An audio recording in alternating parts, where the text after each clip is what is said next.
All right, thank you. So thank you, Tom, once again for coming out over here today. I really appreciate that. My pleasure. And Nice to be here. Thank you. thank you. So I'm super excited about today's session because we have the one and only Thomas Plummer in the house. And, for the few that may not know about you, like when I started out my industry, started out in this industry, Thomas Plummer is the founder of the National Fitness Business Alliance. He's been, the subject matter expert, the world renowned business expert in this space, shaping the fitness business landscape for over 40 years now, published 11 books, has workshops, like 20 workshops a year, and he's been doing that for what, 20, 30 years now. And yeah, 1980. First workshop wow. was 1980. Oh my God, that's just crazy. That's just crazy. So that's the wealth of knowledge that we have here. And the best thing about Tom is that he's like, hey, just bring on the questions. And I have a ton of these questions and he has no idea what is in store for him today. And that's just the way he rolls. So works with over thousands of fitness professionals across the world, from here in Australia, Brazil, United States, China, you name it. I mean, and I can keep on going more and more about Tom here. So Tom, thank you once again for carving out the time. Thanks for that great intro. Let's just leave it now. That's good. I'll just kind of wrap it up and I'm out of here. That was, thanks. You said you teed me up well. So, so Tom, tell me this. With the gyms beginning to reopen now, we've had Georgia open up. I heard about Arkansas. I heard about Alaska opening up. What are you hearing back from these gyms? What are first thoughts that you're getting, the first insights that you want to share with people who are getting ready to open now? Well, a couple of things that people have to think about is, one, getting back being open, or giving permission to be open doesn't mean it's necessarily a good idea. And it's crucial the first 90 days that when you do open, that's going to determine if you make it or not. I'm still thinking that at least as of now, the way it looks around the country, assuming that most gyms will probably not get open until July 1st, that we're going to lose about 30% of all the gyms in the country that just won't reopen. So everything you should have done now up until that opening date, a lot of the people that did it, that have made contact with the clients, are prepared to financially run the gym the first 90 days. The first 90 days it's scary. You're going to need at least a month's reserve capital to make sure you're going to burn that up in losses just the first 90 days.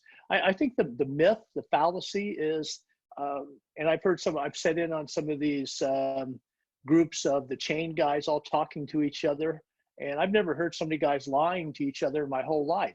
We're going to open the doors and we're moving treadmills and our staff's going to be ready, but they're assuming the client's coming back. And there's a term called non-usage rate. So if you were a big chain charging $10, $12, $15 a month, 19 for some of them, and you only had 30% of your clients using the gym on a regular basis, to me that means 8 times more a month. Most guys look at it just as one a month. But if you've got 70% of your clients not using the gym, why would you think they're going to walk in the door the day you come back? And a lot of the states, the contracts that these people use are probably not valid. A lot of people are month to month. So this is a great chance for me to go shop other gyms. So I think the big surprise is going to be when you open and there's nobody there but you and your staff, and a few hardcore members that love you. And that's what you've been building your business on is, hey, I'm going to be back. I'll be there first. All right, they're all coming back. No, he's coming back. And the other, 99 of your 100 members are still out there floating around. Beautiful points. That's great. So before I go on to the next question, Tom, I think I did want to mention that since you have such a breadth of experience across all these different segments of the industry, for today's session, just to put that premise and the preface in, can we keep the mindset about just training gyms, small gyms, because I know you work with everything from the small to the macros out there.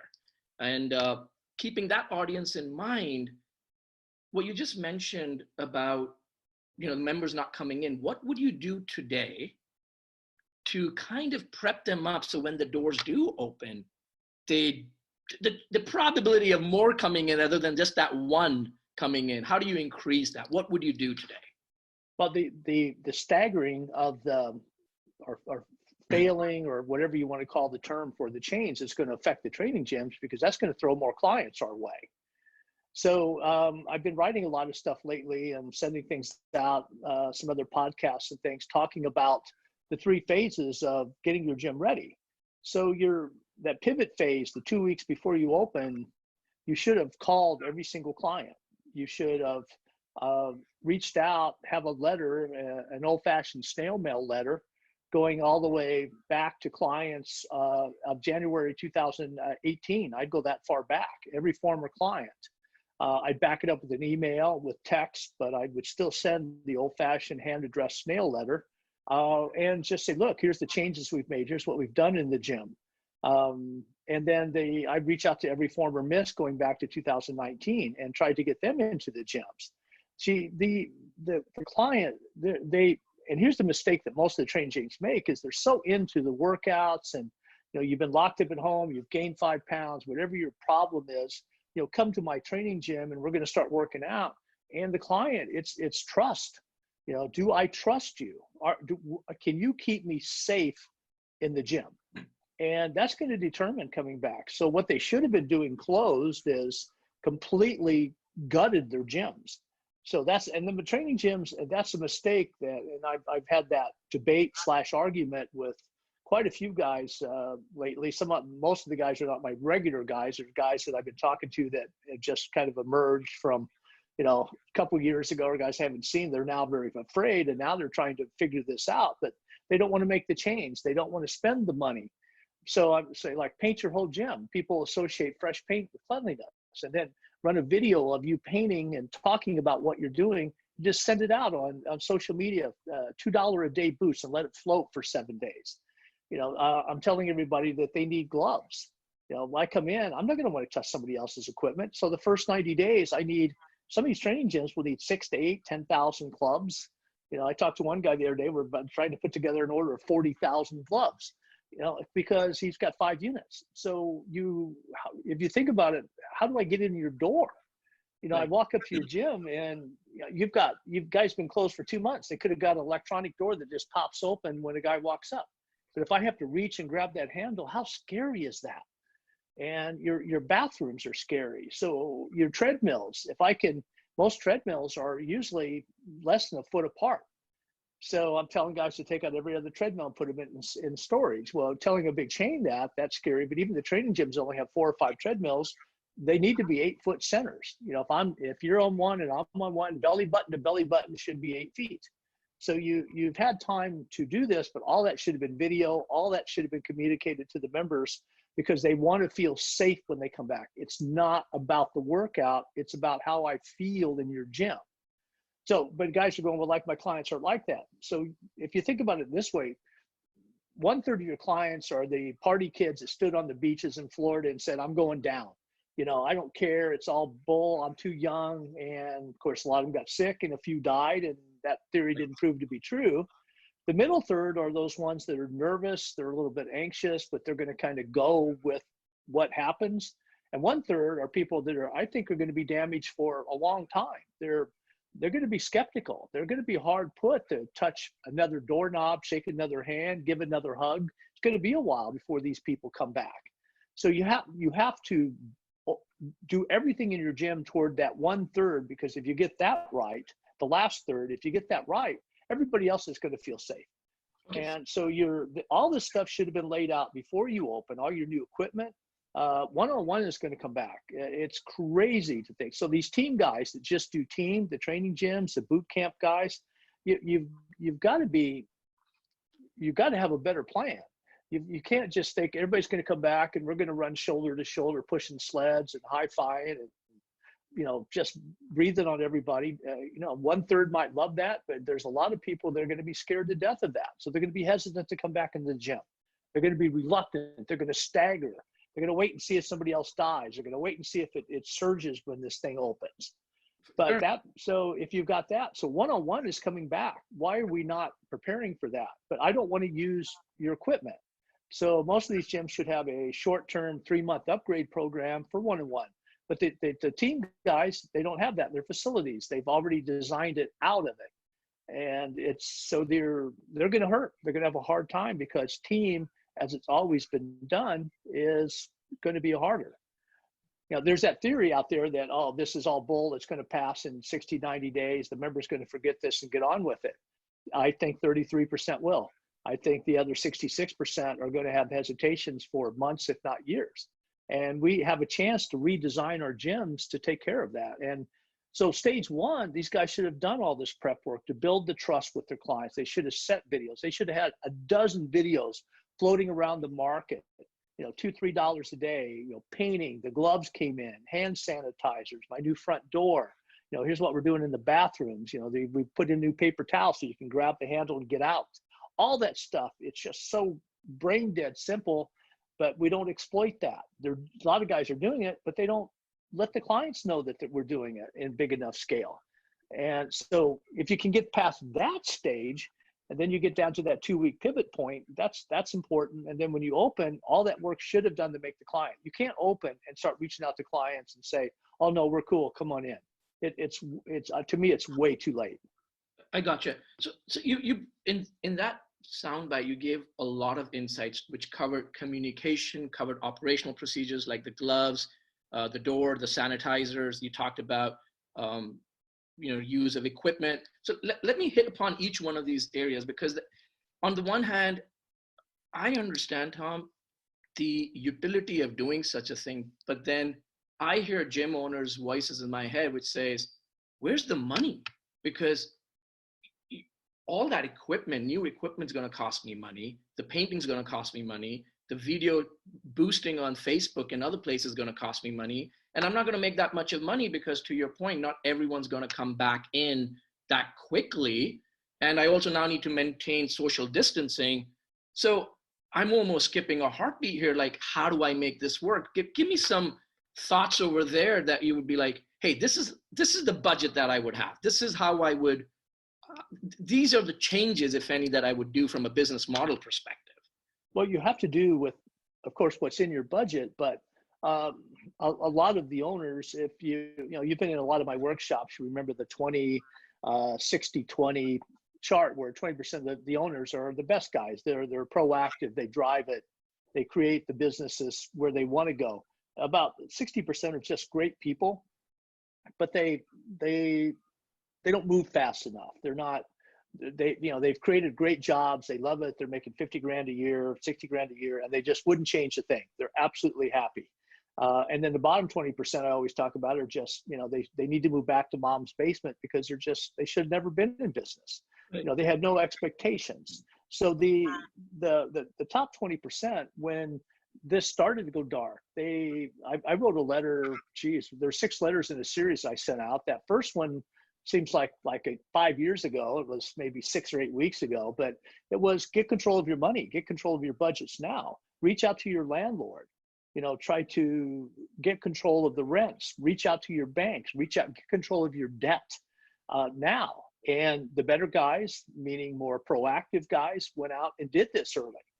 So they were doing the right thing with the money all the way through. So there will be more later. If you didn't do that, then you missed out on the PPP loans, the SBA. SBA is doing some other emergency loans. They're doing express loans. So a lot of guys, I'm trying to tell them, look, you've been in business 4 years. You've got good credit.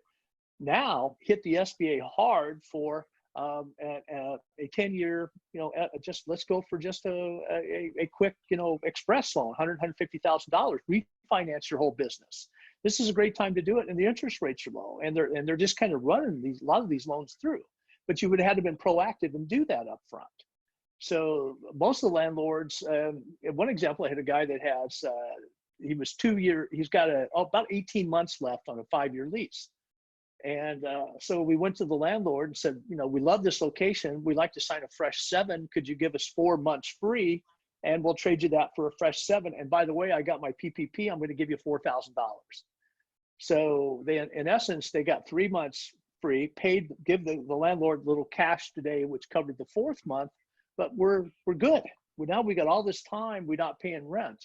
And the other side of this where the guys made mistakes was I apologize for ranting you. I've had this call or this conversation 30 times a week now. I'm just so amped by trying to get the guys to hear this. It's just, the other side of this is protecting your members and your payments.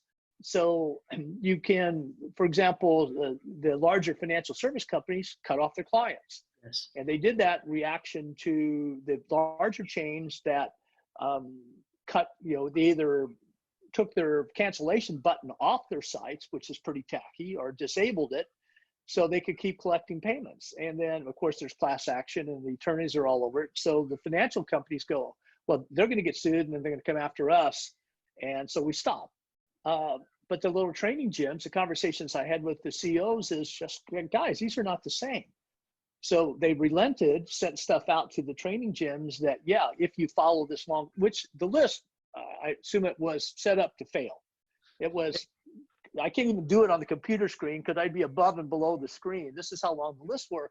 But the guys that did it, that you had to get an attorney involved, you had to document stuff, and then they relented and let them keep drafting.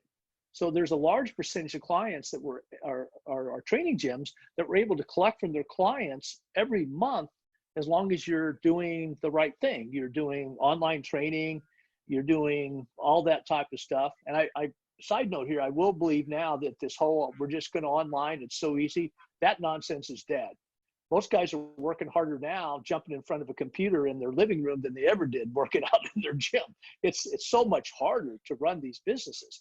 But the owners that prepared, now the negative on this is a lot of guys did. And the positive is most gyms in the country aren't going to be open until July. If people get after this stuff, there's a second wave of money. States, for example, Connecticut, Massachusetts, counties, districts, economic development councils, there's state money available. There's federal money available through the SBA. Most banks have been able to borrow money at 0% interest, so they're loaning to good customers. There's money out there to get these gyms where they need to be, and you have time to do that. But if you don't do any of that prep work and then you open short of cash, expecting your members are all going to walk in at once and save you by starting paying again, that's going to be a surprise. And that's the second wave of closures. And the first wave is, of course, now the guys that just left the keys in the door and go, I don't even have enough to get through. Even if the SBA bailed me out, I've got nothing. And the second wave will be the first 90 days because there is going to be no government money then. Now you've got to get out there and go back to work. And you're going to do this, even training gyms. Some of the training gyms will open with 80 to 90% of their clients intact. A lot of them that didn't do all this work, and I could rant on this for another hour of all the stuff they should be doing. They'll come back with 20, 30% of their clients. And then that's, what do? You got to have reserve capital. So you're going to have to borrow money from parents. You're going to have to find a client that'll loan you. So if it costs you $30,000 a month to run your gym, you're going to lose $30,000 covering the operation losses for the first 90 days you're open. Now, there's another, let me get off this rant one more second here, but there's the guys that open in, let's say, Michigan, Wisconsin, Vermont, all these areas where the summers are short, but just very beautiful. Well, if you're going to open in July, that's about the worst month to open in the Northeast because it's just, you got to get outside. So those folks are going to have the 2 months of July and August when members are not even thinking about gym. They're like, by God, I'm getting my bike and I'm going somewhere. And then your run will come September, October, November. If the guys can get to that point, September through May, I believe will be the best run we've had in probably since 2000, would have been 11 when we came back from the final recession. This is going to be one of the best times to be in the gym business in the entire 4 years I've been doing this. If they get to that point, if they've done the groundwork, if they've laid out the rules, if they've done everything that they can do, then it's a good time to attack. Wow. Okay. Well, that's something positive and something to look forward to. That's good to know. So, Tom, on that note, you did talk about coming back to the business model angles. I've been reading a lot of things about the possibility of training gyms getting into the business of renting out equipment to maintain social distancing, continue stuff. What do you think about that? Is that baloney? Do you approve? Do you not? Like, what are your thoughts around those things? Well, in the gyms, we have the advantage over like a big chain gym. Like if you own 450 24-hour fitness centers, now you're working with 450 managers. So now you've got to redesign 450 gyms, come up with a kind of working format to get them out to the gyms, and hope that the regional owner, the regional managers, gym managers can take this plan and kind of make the gym safe. You're asking a lot. That's a hard task for those big chains to do. So you're, in essence, I've got 100 pieces of cardio. Am I willing to take out half of it and put it in storage for the first 90 days? Well, who's going to do that? Who's got the money for that? So in the training gyms, we have an advantage is that we can control the environment, and they can't, because everything they're based on is the volume, and what we're based on is coaching. So we can control the environment, but we don't exploit that either. So if you're a team guy, you're going to have to. I've got one guy yesterday that he's running around the gym setting up kettlebells on the floor to represent where the people will be. So we can get a sense of, okay, what can we do in this space? We can't run his max space. People were about 40 people, but we know that can't work. Right. So, and his peak time in the morning was 7. So now what we're looking at is 6:30, 7, and 7:30, dividing the floor into 2, 10 people on each wave. So you come in at 6:30, one group, they stick one in, but we're running 10 and we stagger it. We can, overall, we'll still get to the same number of people through, but we're keeping this apart. We're keeping them there. And again, it's I mentioned the gloves earlier. It's so simple, but I can't, guys are just fighting back on this. Buy thousands of these gloves because you want every client to put them on and never touch. I don't want to touch your equipment. You come out of hibernation like, you and I both are. We step into a gym and there's a guy with no mask on and he's sweating and he swings a kettlebell and sets it down and you're next. It's this, if you think about it visually, there's some people won't care. They've always done it, but it's like, no, but I got my gloves on. I came in, got my gloves. At the end of the workout, I roll them down. We buy a biohazard garbage can. You got to buy a real garbage can. And there's a big sign that shows me how to take the gloves off. And then there's a sanitation station. Well, that's a great video that should have been floating around before I reopen, but the client feels safe and I'm more likely to do that. So in our environment, we have such a huge advantage that we can control the space. But I don't think a lot of people are going to be ready for that one-on-one surge. Small group is going to be, to me, I've been preaching on that for over 10 years now. Forever, yeah. That's, but now guys are going, oh, okay. Now this is what Tom was talking about 15 years ago when I should have listened. It's the small group it's powerful. The one-on-one, a lot of guys don't want to do it, but the client's going to want it. And you're really going to turn down $100, $125, $150 an hour. And our rural guys, Southern guys, $75 an hour. We're really going to turn down this money because the gym's not ready. So to put in a pod system, a little gym within a gym where a guy comes in, hey, Tom, you're with Summit down on, just down on pod 3. And I go down there and the equipment's there. It's been cleaned. One of the side, I'm telling everybody, to add expense is that you should have a janitor working full time in the gym the first 90 days you're open during all hours. So he's cleaning everything. He or she they're just cleaning the gym. How clean is it? I watched some person clean this gym. And so I walk in, the equipment's just wiped down. I do my one-on-one workout with my gloves. I don't have to leave that space. I don't have to follow my trainer around the gym trying to share equipment, getting breathed on by other people. I come in, the space is 300 feet. My trainer's got a mask on. I've got a mask on. Is it an overkill? Yes. Is it a great visual? Yes. Will the members feel safe about it? Yes, in that case. So we come in, but I got my own gym and I do my own thing, take the gloves off. I'm good. I'm out of here. Now, that may only last 3 months. And then I'm going to I feel good. I feel safe now. I want to go back to my team training or small group. But how can you turn that client down? How can you say no to a client that wants to spend money because he doesn't feel safe? And that's the clients we're going to lose. Those are the clients. If you're losing clients, if you've stayed in touch with them and you open your doors and you're standing there with 20% of your clients, there's only one thing that happened. They don't trust you. That's Right. it. You can come up with every story. Our town's different. This is different. I'm in California. I'm in Boston. I'm in New York. This is different. Everything. No, it's not. You didn't do the prep work. The client doesn't trust you. You haven't established trust. You haven't distrust the fact that, hey, yeah, I'm going to go to Sumit's gym. I trust this guy. I know he's going to do the right thing to keep me safe.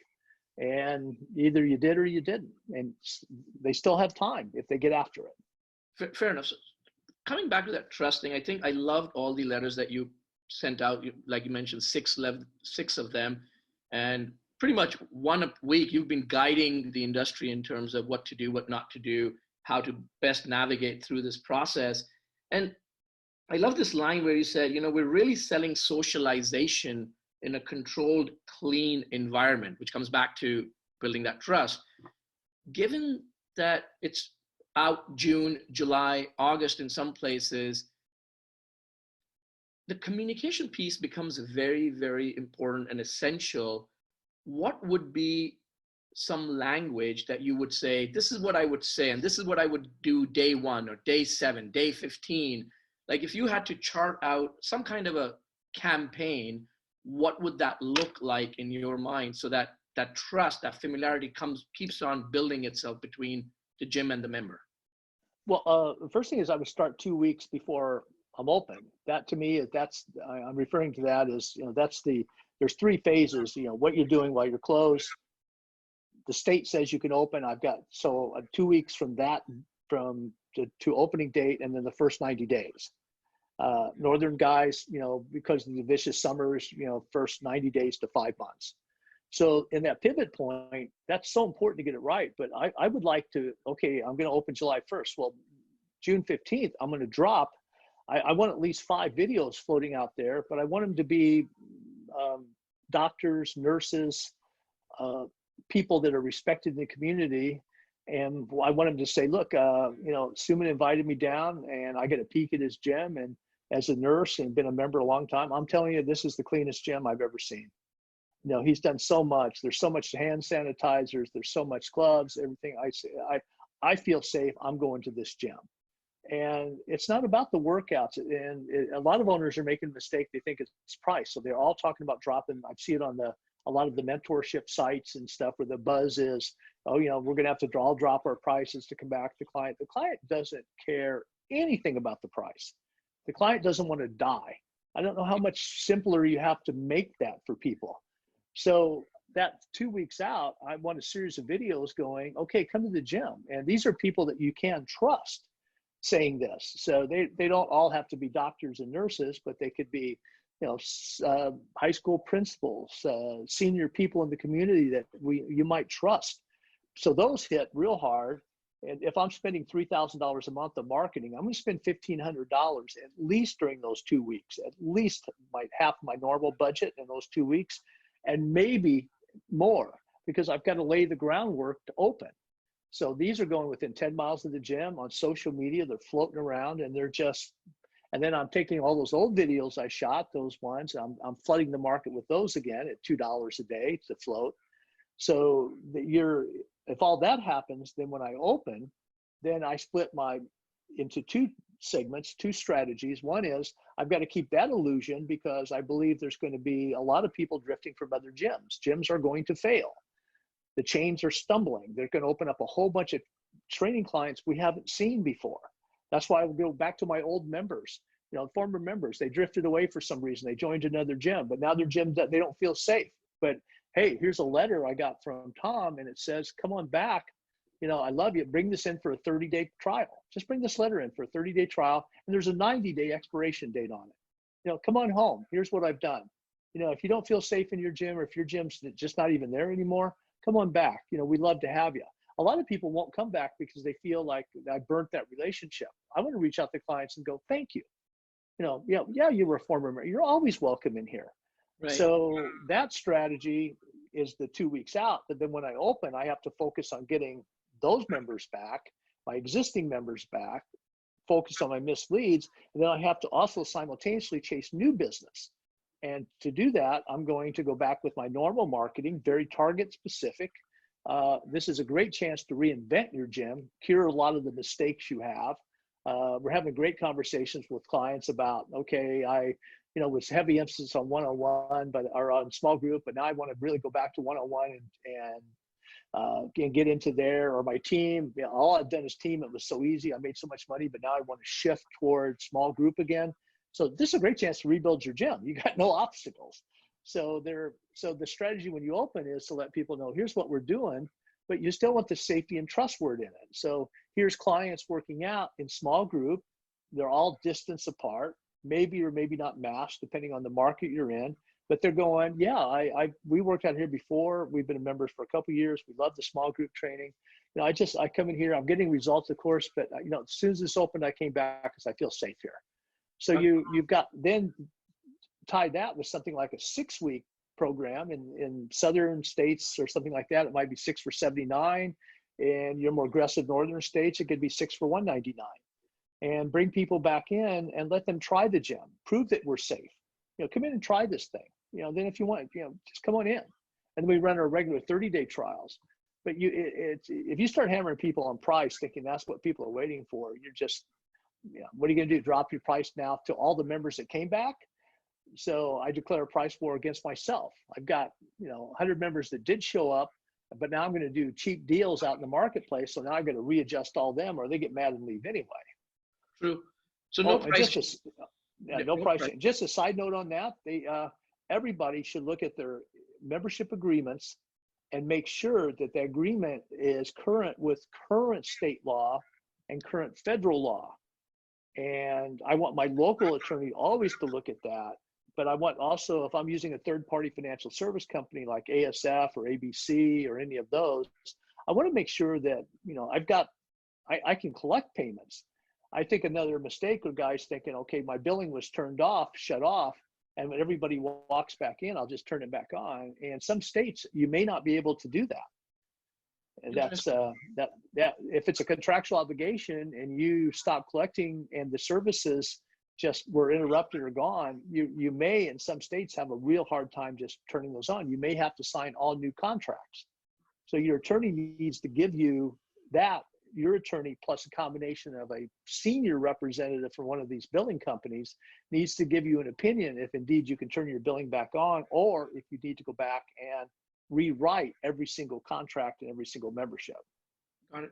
So Tom, we spoke a lot about building that trust back with the member. Are you hearing, seeing, getting queries from your clients about the other side of the equation, which is the staff? Like the staff themselves are concerned about the safety of coming back the moment the gyms open up, the moment the mandate is, okay, we're open now. Like I've been hearing that like my staff might be concerned about their own health and concerned about coming in. And then that's that balance to maintain. They may, some gym owners have continued to pay staff, even if it's reduced, some of them have not. But how do you navigate through that part in terms of interacting and dealing with your staff? And are you hearing anything on those lines? Well, logistically, paying my staff and keeping them, one of the rants I've been on for 2 months now is who's essential? Who do you want as your sidekick the day you open the gym? And this is a great chance to edit. Emotion aside, this is a great chance to correct all your mistakes.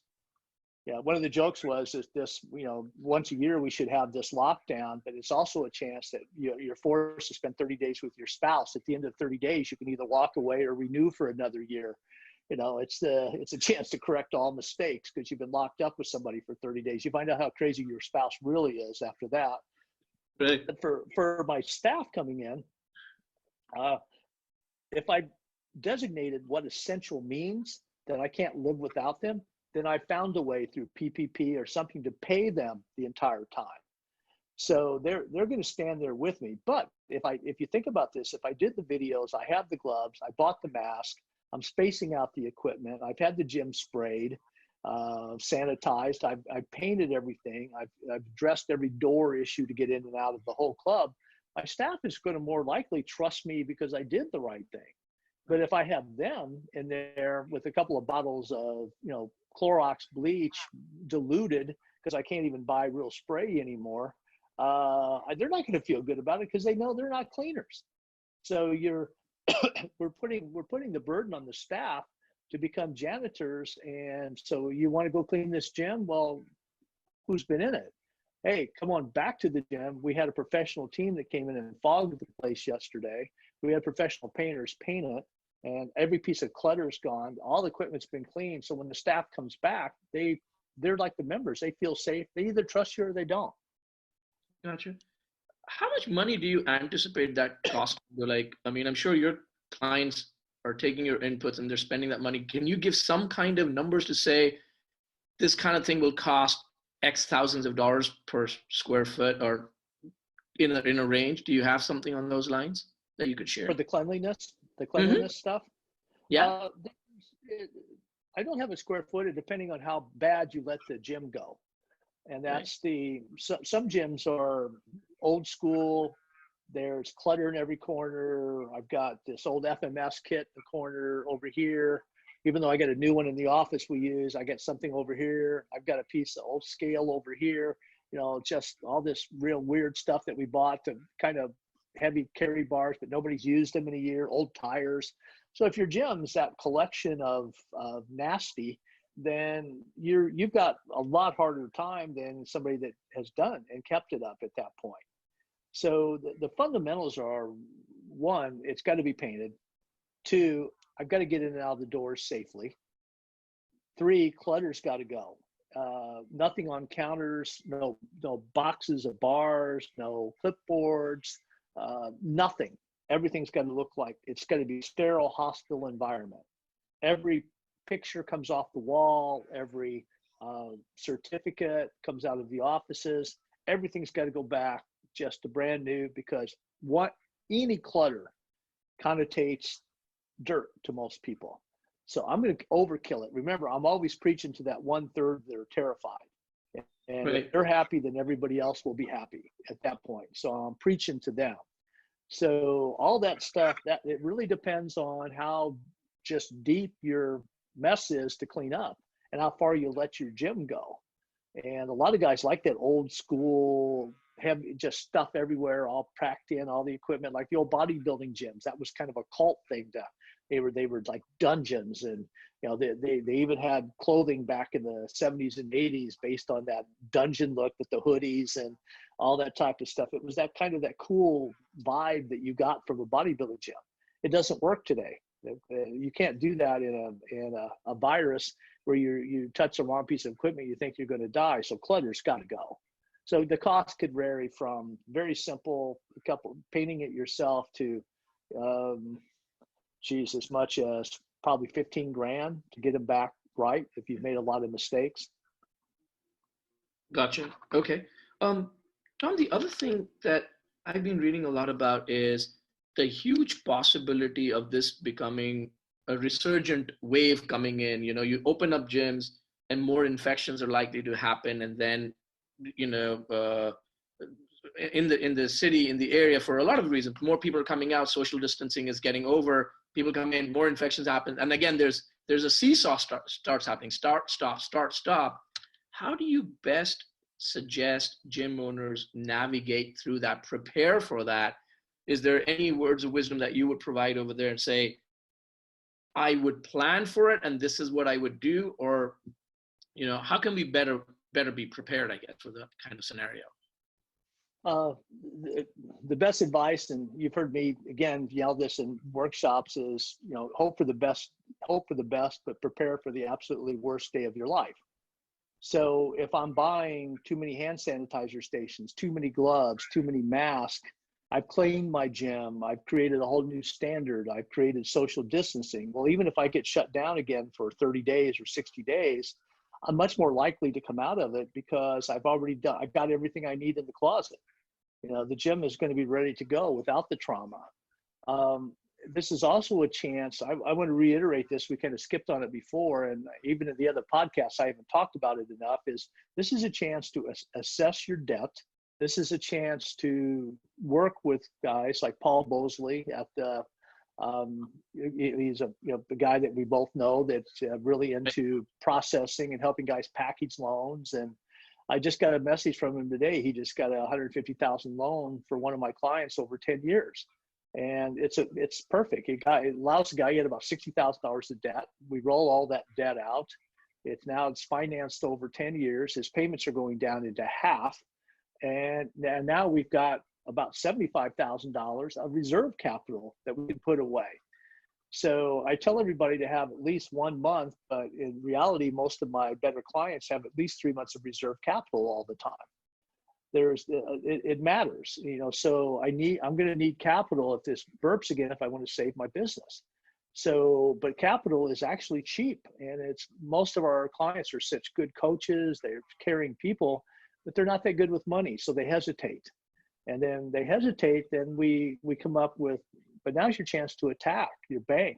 Can I look at all my stuff and do a debt consolidation loan and get a fresh 10-year note, which is a perfect length note? Can I work with the SBA through the bank and get a long-term 10 or 12-year note? See what I can do to refinance, restructure all of this stuff. The interest rates are 3 to 4%. Take it. It's cheap money right now. But this is your chance to reposition your business, credit-wise, debt-wise. It's a chance to really set yourself up no matter what happens in the next year.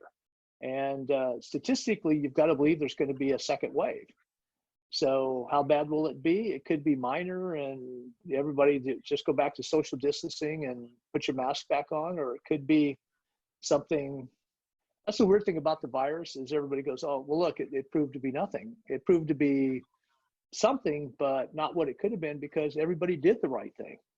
Everybody did social distance. Everybody hid. They're going, well, look, nothing really happened. Yeah, because people actually tried to pay attention. This could have been hundreds of thousands, if not more, if we wouldn't have done any of this stuff.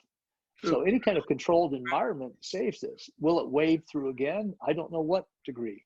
Will there be cures? I don't know. But you know what? If you're my client, get 3 months of reserve capital, restructure your debt, maximize your credit lines, get yourself ready to go, store up all the gloves, mask, all the stuff you think we're going to need, thermometers, keep that stuff in your closet. We don't use it this way, we're going to get a chance to use it.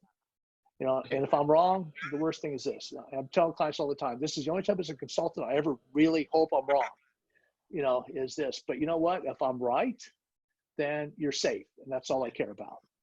No, that's true. No, you've always been looking out for the interest over there. So I'm sure that a lot of people appreciate that. Let me give you another scenario, because this is something that I read about, and I'm sure there's going to be one gym. This is going to be a nightmare scenario, but there's going to be one gym in the country that finds out that there was one of their members who had COVID, and they came into the studio, or they came into the training gym, right?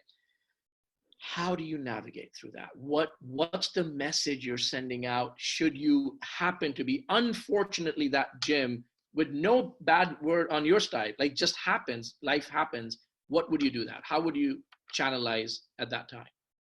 Well, statistically, that's going to happen to quite a few gyms. We have a controlled environment. Our staff is masked up. Members come in. We hope they have masks the first 90 days. We're going to encourage them to wear them. But you've always got that member that, I'm 55 years old. I've lived through all this stuff, and I'm going to be that guy and no mask. And he still can't understand why he can't hug his favorite coach and this type of guy. And he's the guy that's sick. So when that happens, then depending on the degree of it, you have to rebuild the trust. So to do that, you're probably going to have to shut the gym down for 3 days or a week.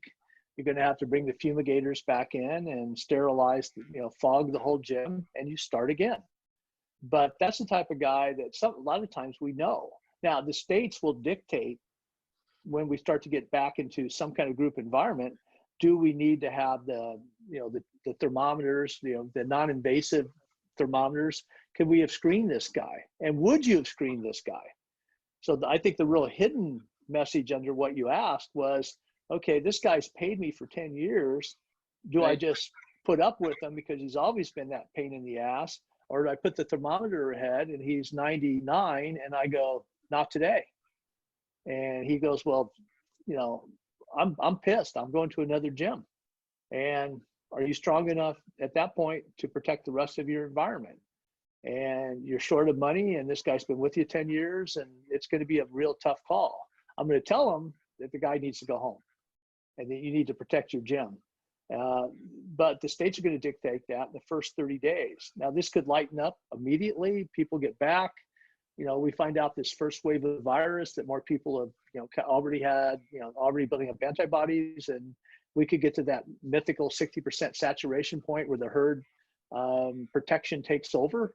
And that could happen by the end of the year, one theory, one model. Or we could be fighting this again in the spring and have a second wave that's less, but still coming the second wave. But that's, you know, that's remains to be seen. I don't know how it's going to turn out, but I'm going to prepare everybody to be prepared for the worst. But again, it's a controlled environment. You own the business. This is your life. If there's any questionable client standing there, make the call. If you're going to say everybody wears a mask, even you, and he says no, then you've got to walk him to the door. You shouldn't even let him in the door at that point. So masks have to be worn at all times for the first 30 days or until the state tells us otherwise. So is it hard to swing a kettlebell with a mask? Not that hard. I'm practicing, and I got a whole box of gloves and a mask, and I'm out in my gym or in my garage going, okay, how bad's this going to be? You know, because can I swing it? And you know what? You breathe a little, but you'll get through it. And the gloves, as soon as you put the glove on, I go, this is kind of cool. This is like a better grip. You know, so I'm really into the throwaways, but the mask, we're going to have to probably deal with that in most environments. Some states will say no. If you're in Idaho, Montana, you know, North Dakota, some of those states are going to go, no mask, no, that's just business as usual. Right. They've never even stopped not doing business as usual, except in a few markets. But I'm really talking mostly to today about, you know, Connecticut, New York, New Jersey, Florida, California, Oregon, all the states that we need to do this. There are a handful of states, what I'm saying is irrelevant. But for the other probably 40 of the 50 states, we need to think this through a little deeper. You need to be prepared to say no to clients. Got it. Okay. Always a tough call. Yes. Backtracking, you talked about during this earlier part where you said, hey, keep communicating with your members, pick up the phone, call them, talk to them, send them snail mail, send them emails. Can you paint a little bit more color about what would you be saying so that you can, like, what's the best way of engaging them now and rebuilding that trust in terms through your language? What could that language look like again?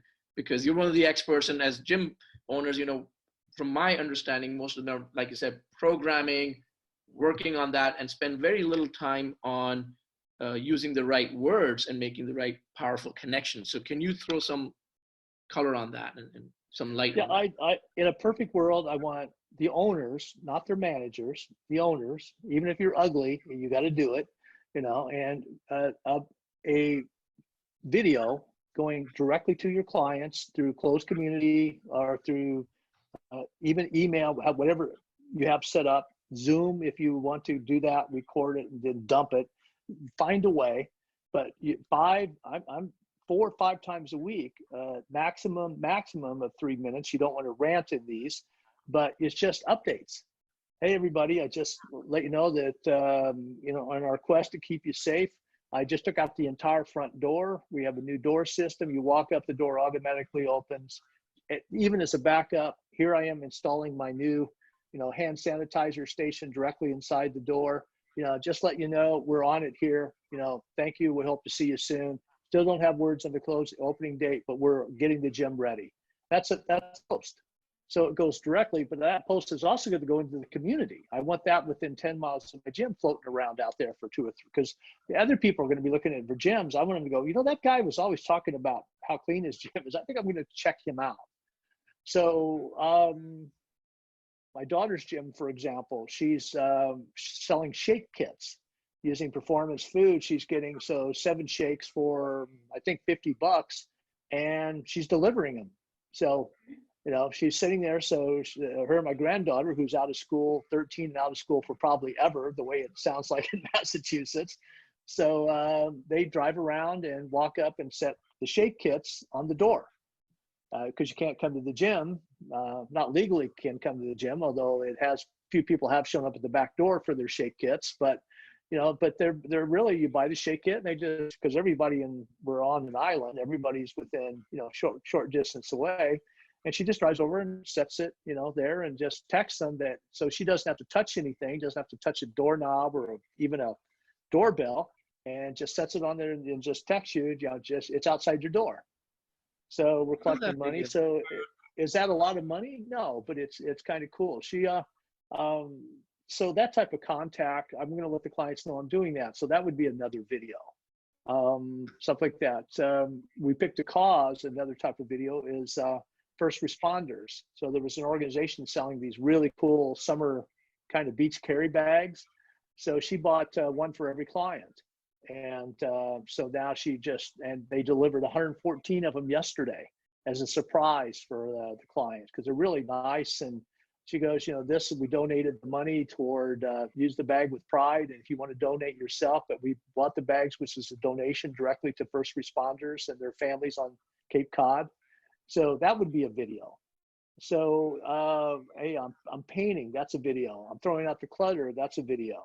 I've got a lot of old equipment sitting out back. Anybody wants to come and pick it up, it's free. Or I put signs on it, just pick out what you want, take it, and then send me a check. So that's a video. So you're constantly talking about safety, service. Here's the things we're doing, updating them. You have to remember that when people are not given information, they tend to make up in their head. They can't live without that gestalt, without closing the circle. So if they've got 90% of the information, they're going to fill in that 10%, and it's always going to be the worst case. Oh my God, they're going out. I haven't heard from them in 3 weeks. They must be out of business. So 4 or 5 days a week, you're talking to them. Just, hey, we're here. Here's what we're doing. Safety, everything we're doing in the gym, new equipment that's coming in. We're redesigning the gym to accommodate one-on-one. A key on this is for all the listeners is always blame the client. So, hey, everybody, I've gotten so many calls on, are you going to start to do more one-on-one when you open? I want to come back to the gym, but I'm going to feel safer if I just have a coach. And so, yeah, of course we're going to do that. So yes. So, hey, everybody, I just got a couple of emails last week. Are we going to add one-on-one? So we always blame the clients. We always say, hey, we're listening. This is what you wanted, and we're on it. And so you constantly refer back to the clients as the source of inspiration for all the changes in the gym. So that would be another type of video. So anything you're trying to anything you're trying to solve, anything you're trying to solve, blame the members. Yeah, we're putting in new equipment because you wanted it. I'm changing the price structure. That's what you wanted. So all that type of stuff. These are fantastic insights. These are great tactical and strategic, both rolled into one. Tell me another thing, Tom. Now that most places have been shut down for a good 6 to 8 weeks, coming in, from your viewpoint, and it's given everyone time to step back, ponder, what would you do less of once things reopen? You would be like, I would not do this now in the new ongoing COVID situation. I don't think there's a post-COVID now, but what would that be? It's got to be team training. I besides that's getting oversaturated, it's kind of an idea that's been there. It's just a basic rule of business. Single methodology fails. It's just sooner or later the client moves past the methodology. I think Curves was a great example of that. They were at one time probably the most powerful gym organization in the world. They did a brilliant job with the brand. It turned out to be quite an amazing, money venture, and really changed a lot of the industry because it brought in a secondary client we'd never seen.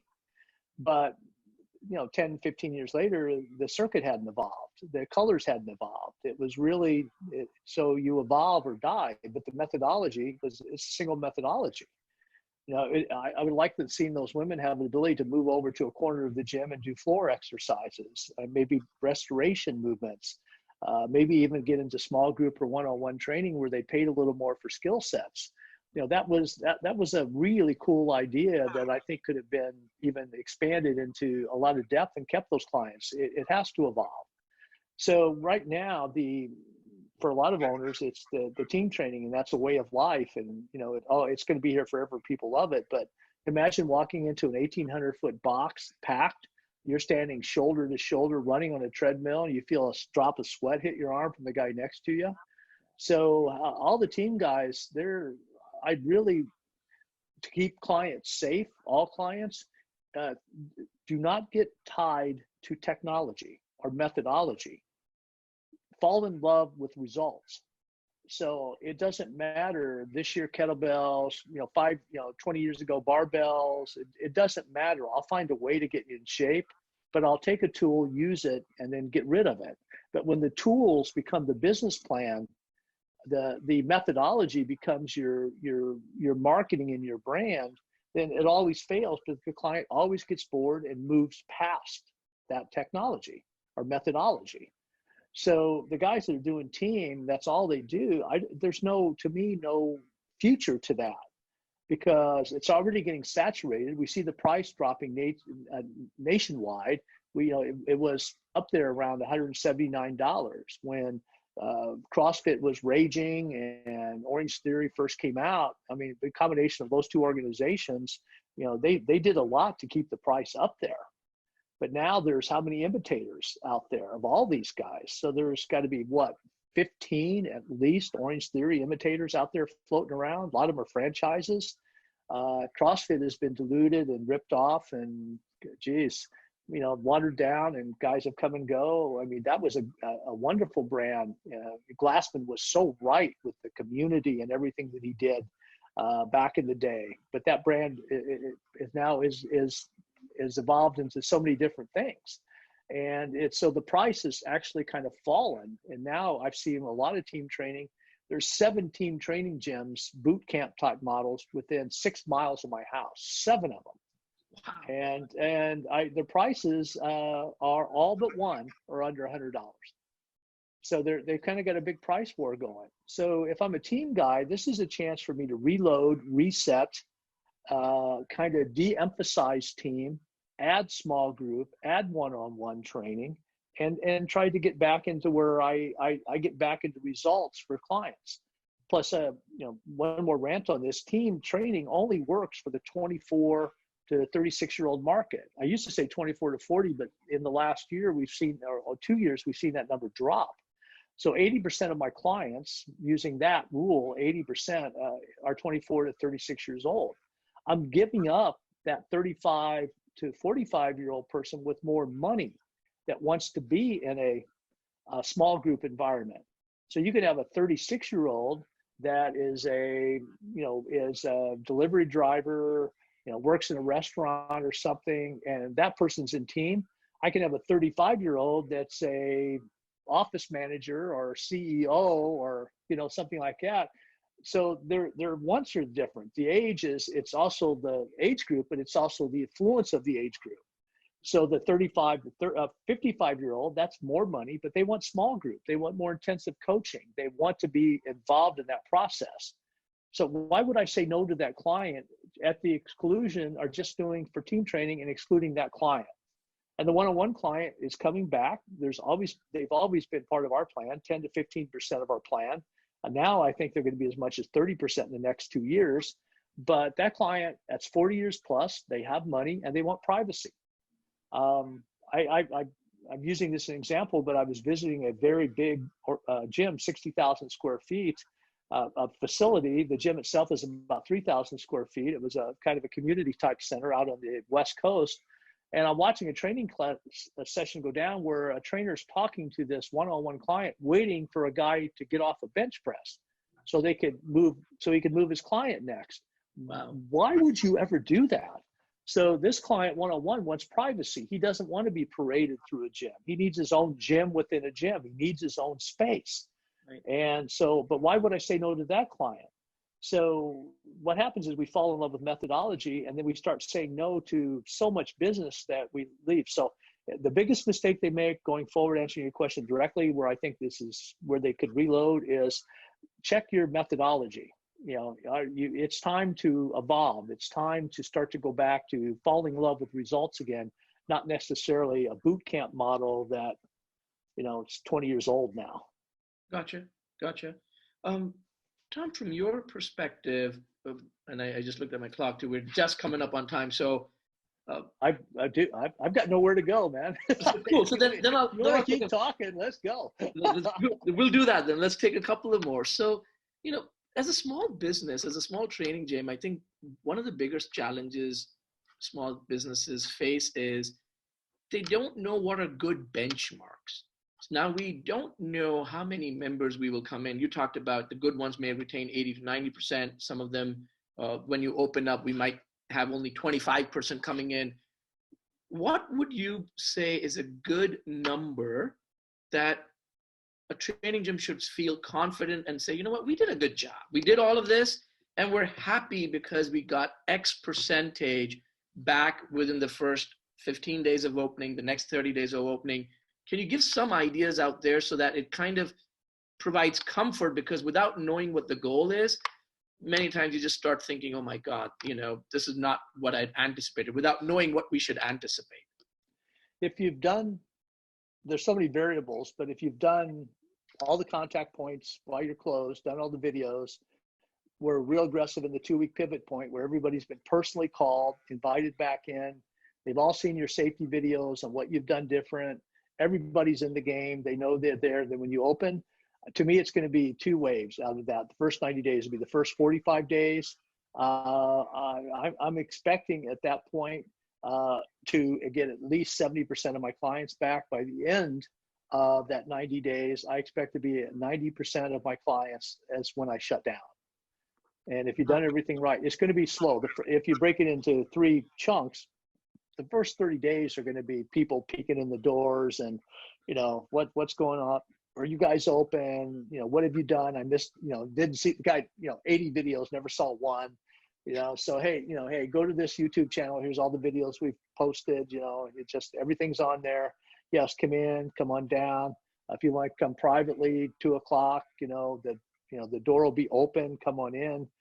Just stuff like that. So you're going to it's going to take a lot of hand holding that first 30 days to get that first wave back. Some of the training gyms, I think, will open the smaller guys under 150 clients. I think first 30 days, they could open with 80% of their clients right away if they've done all the work, because they probably stayed in contact with their clients better than the larger gyms. The guys in that 300 client, 350, 400 client range, at that point, I think then you're going to see them stagger over 45 days. And then the second wave will be strong and they'll all be back. Everybody you're going to get is going to be there by the end of 90 days. Yeah. But the good point is if we reached out to all clients going back to 2018, we reached out to all missed potential business to 2019, we should be able to offset the losses of clients with the influx of all those folks. And so I'm looking for those numbers. So if I sent out 100 former member letters, including and that letter is good for a 30-day pass in the first 90 days, I'm expecting only, but it's still significant, about 10 to 15% of those back. Got it. That's, yeah. So those are great insights. Tom, on that note, like I hear you talking a lot about, in a way, reactivation campaigns of people that you've reached out to in the past, people that worked with you in the past. Would it be fair to say, don't spend money on trying to bring new people in the door? Don't worry about that right now? Or you would say, no, do that as well. And then if so, what's the right time to do that? When you're open, 2 weeks out, I'm dropping all the videos. Hey, I'm a long-term client of this gym and I just peeked in, or I was invited down, as a doctor in the area. I came a look and Tom asked me to take a look and how clean is this gym? I'm going to tell you, I've been staying in a hospital for the last 3 months. It was refreshing to see how clean this gym is. It's refreshing somebody who takes control of it. So all that's dropped 2 weeks out. All that should be hooked back to a trial member, just a basic 30-day trial. They'll come in and try this gym for a basic 30-day paid trial. Once I'm open, that's where I'm going to go aggressive with that 6-week trial, ranging on Alabama and Mississippi at 79 to 199 in the northern states, I'm going to run a 6-week trial for new clients saying, look, if you're not safe, if you don't feel safe at your gym or if your gym's no longer there, come try us. We have a 6-week program. It's all inclusive. Come see how safe we are. Come see what we've done, the changes in here. We're a gym you can trust, but please give us a chance to earn that. So you're using that type of verbiage through the testimonials and through the clients, because we've all got those clients that'll say anything we want them to say in that case. But again, that's a hesitation point. But again, just I reiterate this point: you're a member of a box gym. Or one of these little super crowded boot camp things. The space is too small, too much equipment. And you're standing there looking in that door and you just see 20 people going in. All 20 people just reach to grab that door and you're going, wait a minute. So, then all of a sudden, all those videos you sent out, the guy goes, I've been seeing that guy talking about how clean his gym is. I'm going to drive over there. And I look over there and the door automatically opens, or there's a big sign out front, say hand sanitizer cleaning station right inside the door, please come in. So I step, the guy steps in the door, does the hand thing, and all of a sudden all the equipment's spaced out, everybody's got masks on, state you're in, whatever you have to go with. Everybody's distance and like that. There's no crowds, no equipment. You're talking to the owner or senior manager, and the guy goes, look, we just try it. Would you like to try it? We've got couple trial programs. Please come see what we do. And we're going to get that client drifting back in from other gyms, and we have to be ready for that. But that's what the environment has to do too. So simultaneously, I have to run that program to get my old clients back. At the same time, I have to be looking for those floaters that are leaving their gyms, or their gyms left them. Just didn't reopen, which is a high likelihood. Right. If you think of that, if that's a correct number, 30% of all the gyms in this country will not reopen. What's that going to do to your marketplace as an owner? What's that going to do as a training gym when you're looking at some of these bigger chains? They might reopen, but several of the biggest chains are looking at bankruptcy. That is true. So they may reopen, but you can't. Are they going to reopen with the real staff? They're going to reopen doing any of this. So the training clients in that gym are going to be free floaters. They're going to be out there. They're going to be looking. So the training gyms can really benefit for the free floaters. They're people that, either the gym closed, they don't trust their gym. A lot of these little boot camp guys are already gone. A lot of stuff like that. There's gyms already closed that will never reopen. They've already thrown it in. And then that second wave. So in the first 90 days, you're going to have a lot of clients that used to be your clients that are other gyms clients. Their gyms are gone. They don't trust them. You're going to have that free floater coming through the gym. Plus, if we did it right, we should got all our old clients back as best as we can. Yeah, there's a lot of opportunity here if people go aggressive. True.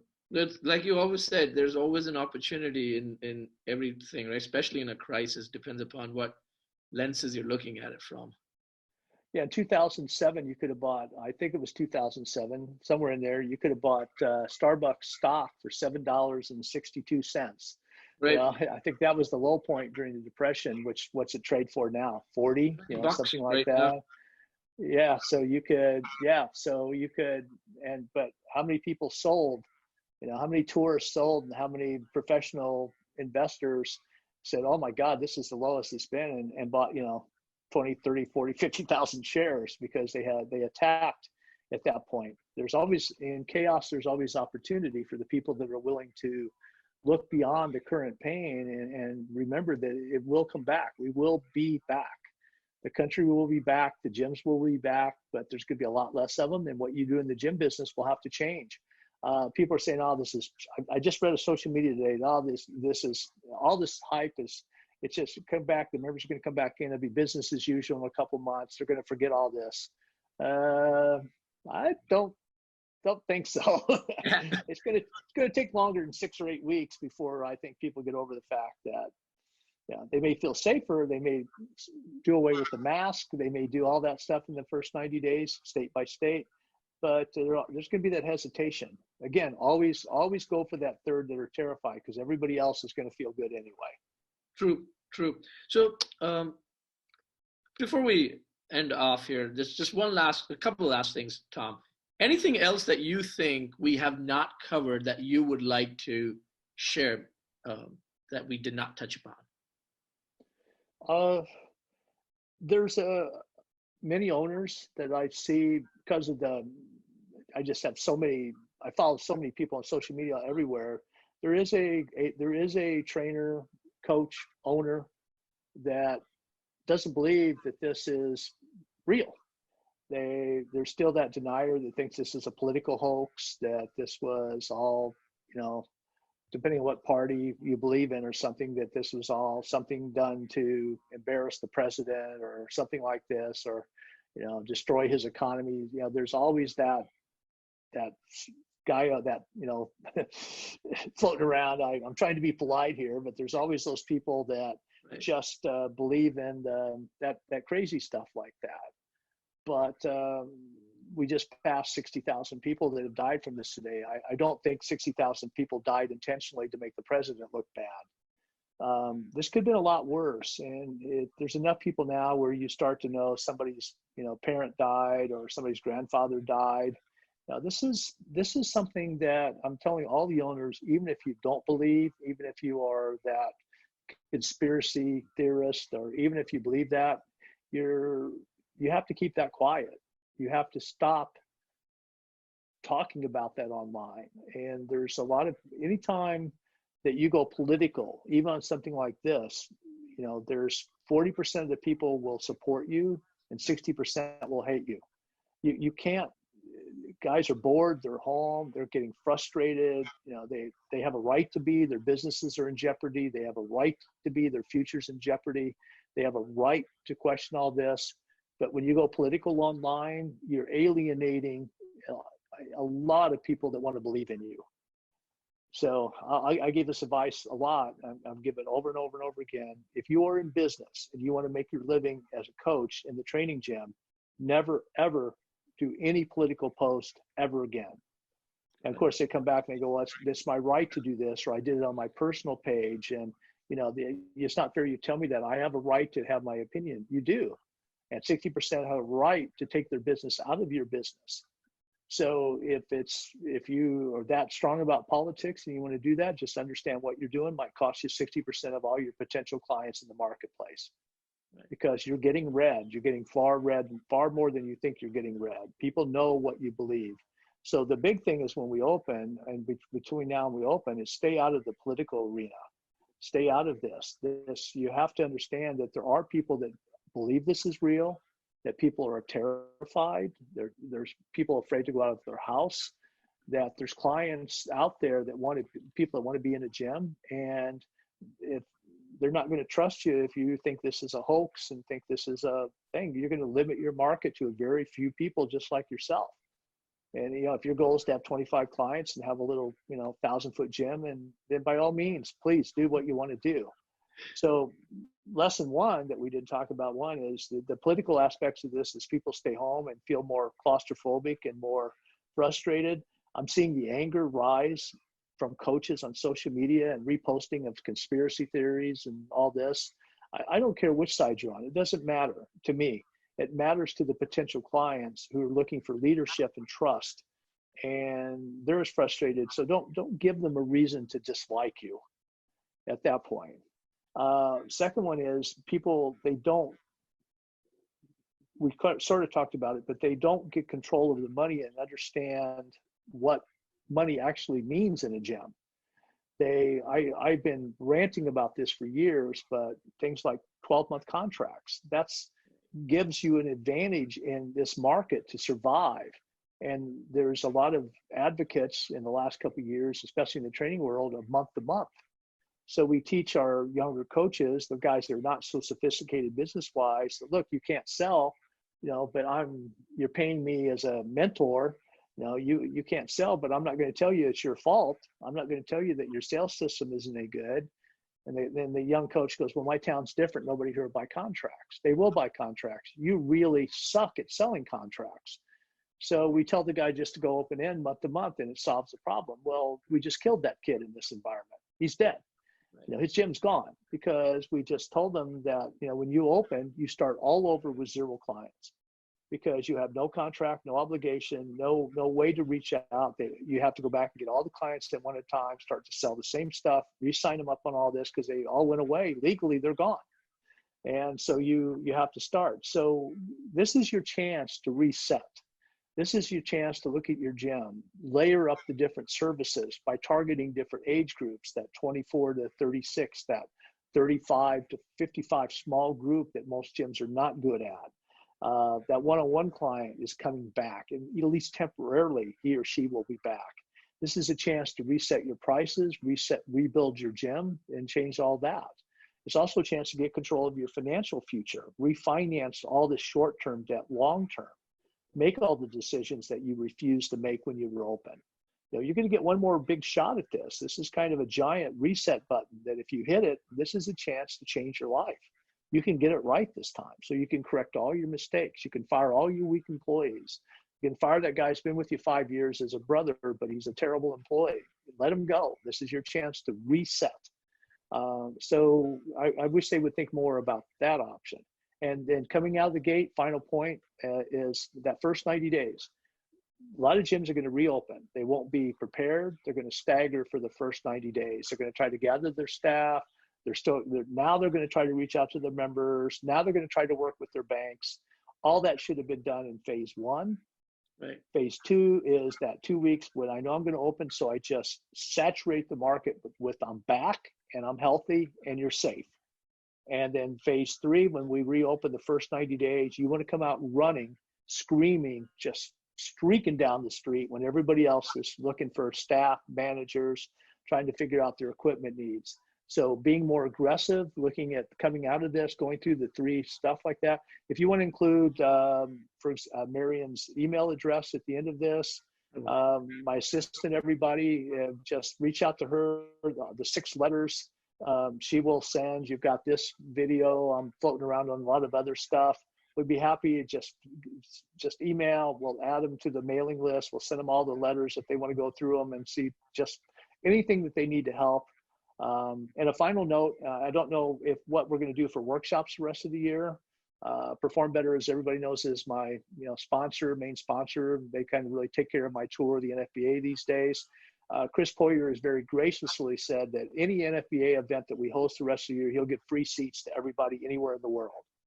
That absolutely free. But we don't even know if we're going to be able to teach again in the fall. But September on, we're anticipating a full NFBA schedule again, our 2-day business of fitness workshops, our sales and customer service heavy one we're doing in Baltimore.